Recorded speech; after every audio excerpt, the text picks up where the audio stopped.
மூன்றாவது ஒன்று இருக்குது, இந்த அடுத்தவங்களை ஏற்றுக்கொள்ள முடியாத பக்குவம் இல்லாத நிலை இருந்தா, அவர் இபாதத்துல எல்லாம் பக்குவம் பேணுதல், கொடுப்பார், எல்லாம் செய்வார், எல்லாமே அவர் செய்வார், நல்லதெல்லாம் செய்வார். மூன்றாவதில் அவர் ஃபெயில். என்ன தெரியுமா? அதில் நிறைய பேர் சித்தி அடைய மாட்டாங்க. அதுதான் உலகத்தில் இருக்கிற மிகப்பெரிய பிரச்சனை. அது எல்லாம் அல்லாஹ் பாதுகாத்த ஒரு சிலரை தவிர நிறைய பேர் மாட்டிக்கொண்ட இடம் இதுதான். அடுத்தவர்களுடைய திறமையை அங்கீகரிக்க முடியாமை, அடுத்தவருடைய புகழை அங்கீகரிக்க முடியாமை, அடுத்தவர்களுடைய தராதரத்தை ஏற்றுக்கொள்ள முடியாமை. யா அல்லாஹ், என்ன மனசு இறுகி போய், யா அல்லாஹ், யாரையுமே பாராட்டுறதுக்கு மனசுல இடம் இல்லை. ஒரு சின்ன பிழை வந்தா விமர்சிக்க 1000 பேர் வருவாங்க. அதே இது நல்லது செஞ்சா பாராட்டுறதுக்கு யாரும் இருக்க மாட்டாங்க. அது எல்லாரும் செய்யறதான்னு போயிடுவாங்க.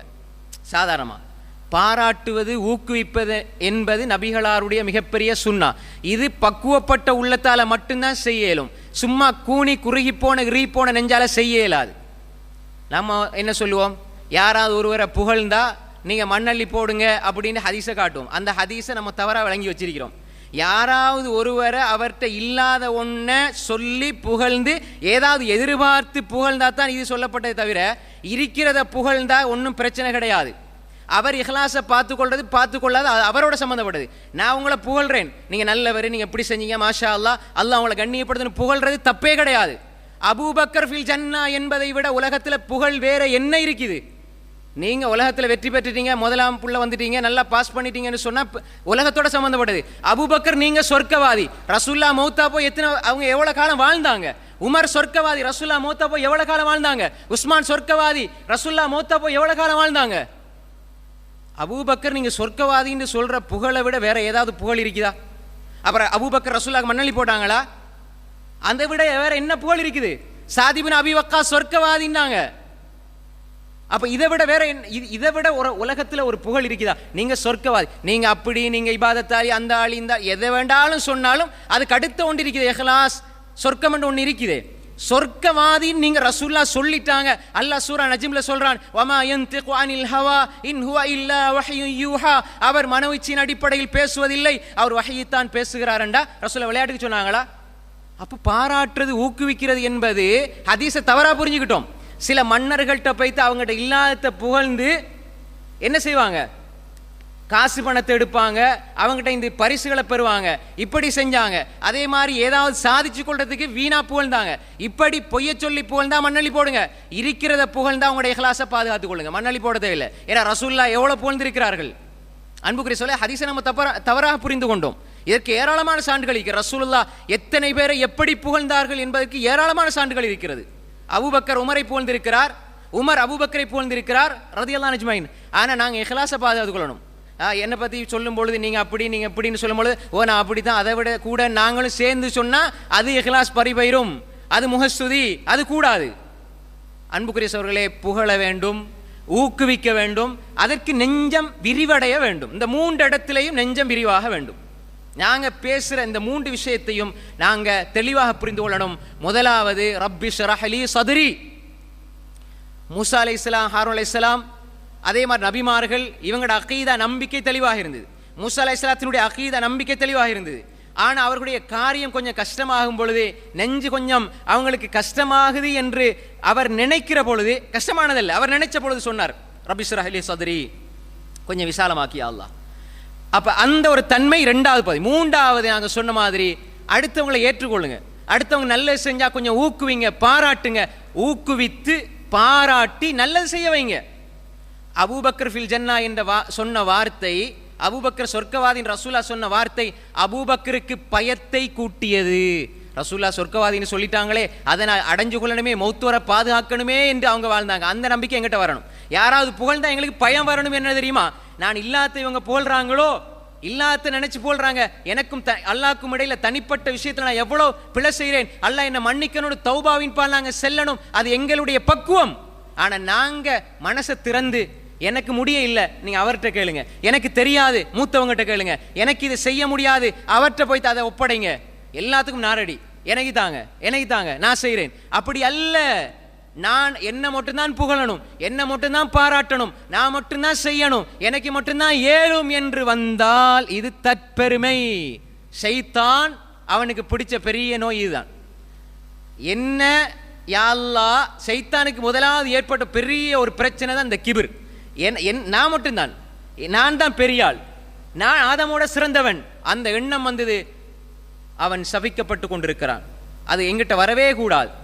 யாராக இருந்தாலும், சின்ன பிள்ளைகளாக இருந்தாலும் சரியான ஒரு ஹதீஸை சொல்லித் தருது, நான் பிழையா சொல்லிட்டேன், அந்த சின்ன பிள்ளை சொல்லித் தந்தாலும் அதை ஏற்றுக்கொள்கிற மனோபக்குவம் வந்தால் அதுதான் ஷரஹு ஸத்ருடைய ஒரு அடிப்படை. உள்ளம் விரிவாக இருக்கிறது. அன்புக்குரிய சகோதரர்களே, இந்த பகுதி, மூன்றாவது பகுதியை எப்படி அந்த விரிந்த உள்ளம் விரிவடைய வேண்டும் என்பது அது ஒரு தனியான தலைப்பு. இதை லேசா சுட்டி காட்டிட்டு போறேன். அப்ப இங்க கேட்கிறாங்க, கால ரப்பி ஷ்ரஹ் லி ஸத்ரி வயஸ்ஸிர் லி அம்ரி. ரெண்டாவது சொல்றாங்க, யா அல்லாஹ் இதயத்தை விரிவாக்கு, என்னுடைய காரியத்தை இலகுபடுத்தி யா அல்லாஹ், என்ன காரியத்தை இலகுபடுத்தி யா அல்லாஹ். அதுக்கப்புறம் அவங்களுடைய பிரச்சனைகளை சொல்றாங்க. அப்ப இந்த இடத்துல ரப்பி ஷ்ரஹ் லி ஸத்ரி வயஸ்ஸிர் லி அம்ரி, என்ன காரியத்தை இலகுபடுத்தி யா அல்லாஹ். என்னோட காரியம் கஷ்டமா இருக்குதா, அல்லாஹ்ட்ட கேளுங்க, யா அல்லாஹ் நெஞ்ச விரிவாக்கியா அல்லாஹ், அதை செய்யறதுக்குரிய தைரியத்தாயா அல்லாஹ், அதை செய்யறதுக்குரிய துணிச்சலத்தாயா அல்லாஹ், அதை செய்யறதுக்குரிய பக்குவத்தாயா அல்லாஹ். அதே நேரம் என்ன காரியத்தை நீ இலகுபடுத்தி யா அல்லாஹ். அல்லாஹ் இலகுபடுத்துவான். இந்த வசனத்தில இருந்து, இரண்டாவது வசனத்தில இருந்து எங்கட தலைப்போட ஒரு விஷயம் வரும். என்ன? யாருடைய இதயத்தை அல்லாஹ் விரிவாக்கிட்டானோ, விரிவடை செஞ்சானோ, அவருக்கு அல்லாஹ் எதை அவர் எதிர்பார்த்திருக்கிறாரோ அதை அல்லாஹ் இலகுபடுத்தி கொடுப்பான். விளங்குதா? மூசா அலைஹிஸ்ஸலாத்துடைய பிரார்த்தனை அடுத்த பகுதியை பாருங்க. ரப்பி ஷ்ரஹ் லி ஸத்ரி, விரிவாக்கியா அல்லாஹ், இதயத்தை விரிவடை செய்ய அல்லாஹ்.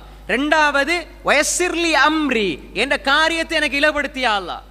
நாங்க எங்கட இதயம் விரிவடை செய்யப்பட்டது, எங்கட இதயம் விரிவாகிட்டுண்டா எங்களுக்கு எது கஷ்டமாயிருக்குதோ அடுத்தது அல்லாஹ் அதை இலேசாக்குவான். உலகத்தில் இருக்கிற அடுத்த மக்களுக்கு அது கஷ்டமாயிருக்கும், ஆனா அல்லாஹ் உங்களுக்கு அதை விசாலமாக்கிட்டான். நீங்க உங்களோட காரியத்தில் நீங்க அல்லாஹ்வோடு ஒப்பந்தம் செஞ்சு, நீங்க அல்லாஹ்வோடு நீங்க பேசி, அல்லாஹ்வோடு தொடர்பட்டு, அல்லாஹ்வை சார்ந்திருந்து அல்லாஹ்விடம் நீங்கள் கேட்டுக்கொண்டிருந்தால் நீங்க அடுத்த லெவலுக்கு எதை நீங்க எதிர்பார்க்கிறீங்களோ அந்த காரியத்தை அல்லாஹ் இலகுபடுத்தி தருவான். அப்ப எனவே ரப்பி ஷ்ரஹ் லி ஸத்ரி வயஸ்ஸிர் லி அம்ரி.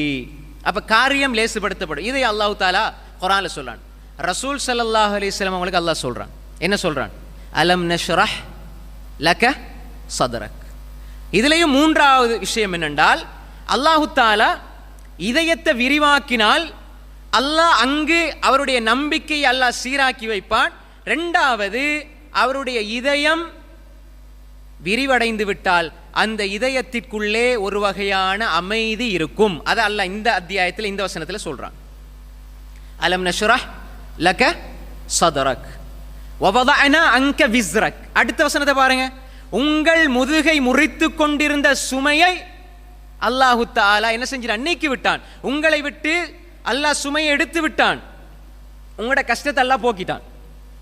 அப்ப யார் ஒரு மனிதருக்கு எது கஷ்டமாயிருக்குதோ அது இல்லாமல் ஆக்கப்படும். உண்மையான நம்பிக்கையோடு அல்லாஹ்வை சார்ந்து, அல்லாஹ்வை தேடி செல்கிற, அல்லாஹ்வை நாடி செல்கிற ஒரு மனிதனுக்கு அல்லாஹு தஆலா இதயத்தை விரிவாக்குவான். அந்த இதயத்தில் அல்லாஹு தஆலா அந்த இதயத்தில் இருக்கிற சுமைகளை போக்குவான். அந்த இதயம் அமைதி பெறுகிற ஒன்றை அல்லாஹ் அங்கே போடுவான். வவதஅனா அன்க விஸ்ரக அல்லதி அன்கத லஹ்ரக் வரஃபஅனா லக திக்ரக். இது ரசூல் ஸல்லல்லாஹு அலைஹி வஸல்லம் அல்லாஹ் சொல்றான். உங்களை நாங்கள் உங்களை கண்ணியப்படுத்தி இருக்கிறோம், உங்களோட திக்ர, உங்களோட ஞாபகத்தை, உங்களோட துதியை நாம் உயர்த்தி இருக்கிறோம். அல்லாஹ் சொல்லி போட அடுத்தது என்ன சொல்றான்?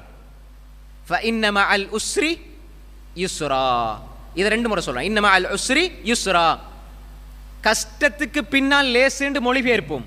அப்படி அல்லாஹ் அங்க சொல்லவே இல்லை. ஃபஇன்ன மஅல் உஸ்ரி யுஸ்ரா. மஅண்டா உடன், மஅண்டா என்ன? உடன். கஷ்டத்தோடு இலகி இருக்கிறது என்று அல்லாஹ் சொல்றான். இதுல நாங்க ஆழமா புரிந்து கொள்ளணும். கஷ்டத்தோட லேசு எப்படி இருக்கும்? கஷ்டத்தோட எப்படி லேசு இருக்கும்? இதை நாங்கள் தெளிவாக புரிந்து கொள்ள வேண்டும்.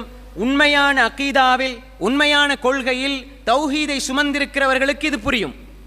அல்லாஹ்வை நம்பி சிறுக்கில் இருந்தும், பிதத்தில் இருந்தும், மூட நம்பிக்கைகளில் இருந்தும், வழிகேடுகளில் இருந்தும், அனாச்சாரங்களில் இருந்தும் விடுபட்ட அல்லாஹ் ஒருவன் என்ற தூய கொள்கையை சுமந்து வாழ்கிற ஒரு மனிதன், அவனுக்கு ஏற்படுகிற கஷ்டமும் அந்த கஷ்டத்தின் பொழுதும் அல்லாஹ் ஒரு இலகு கொடுப்பான். என்ன இலகு தெரியுமா? தீன் அவனுக்கு லேசாகி கொடுப்பான். மார்க்கத்தின்பால் விரைந்து செல்வதை லேசாகி கொடுப்பான். ஏன்? இந்த கொள்கையிலிருந்து ஒருவன் ஓரமாக மாட்டான், இந்த கொள்கையிலிருந்து வெளியே செல்ல மாட்டான். கஷ்டங்கள் தான், ஆனால் அந்த கஷ்டங்களுடன் அல்லாஹ் தௌஹீத் என்ற இலகுவை வைத்திருக்கிறான், ஈமான் என்ற இலகுவை வைத்திருக்கிறான், இபாதத் என்ற இலகுவை வைத்திருக்கிறான், இஹ்லாஸ் என்ற இலகுவை வைத்திருக்கிறான். தவக்குலோடு அல்லாஹ்வை சார்ந்திருப்பதில் ஒரு இன்பம் இருக்கிறது. ஆனால் இங்கால ஏச்சு, இங்கால பேச்சு, இங்கால அடி, இங்கால துன்புறுத்தல், வசைபாடல், அவதூறு, பொய், இட்டுக்கட்டல் எல்லாமே சூழ்ந்திருக்கிற பொழுதும் ஒரு தௌஹீத்வாதி தனிமையில் கண்ணீர் துளிகளை வடித்து அல்லாஹ்வோடு பேசிக்கொண்டு உரையாடிக்கொண்டு அவனது கொள்கையில் உறுதியாக இருக்கிறான் என்றால் இந்த கஷ்டங்களோடு அல்லாஹ் வைத்திருக்கிறான். உடன் வைத்திருக்கிற ரெண்டும் இருக்கும். மௌத்து வரை இந்த ரெண்டும் இருக்கும். எல்லா நிலைகள் இந்த ரெண்டும் இருக்கும். பின்புண்ட வார்த்தை அங்க கிடையாது. பின்புண்டா சும்ம மாண்டா உடன். இன்னல்லாஹ மஅஸ் ஸாபிரீன், அல்லாஹ் பொறுமையாளர்களோடு இருக்கிறான், உடன் இருக்கிறான். உடனண்டா அல்லாஹ் உடன் இருக்கிறான், பின்பு அல்ல, அடுத்ததல்ல, உடன் சேர்ந்திருக்கிறான். அல்லாஹ் ஒன்றாக இருக்கிறான். தவறான அகீதாவில் இருப்பவர்கள் சொல்வதை போன்று அல்லாஹ் கலந்திருக்கிறது அல்ல. அல்லாஹு தஆலா இந்த மனிதனோடு இருக்கிறான் என்றால் உதவி தேடுங்க, அல்லாஹ் தருவான். உடனே அல்லாஹ் விடையடிப்பான்.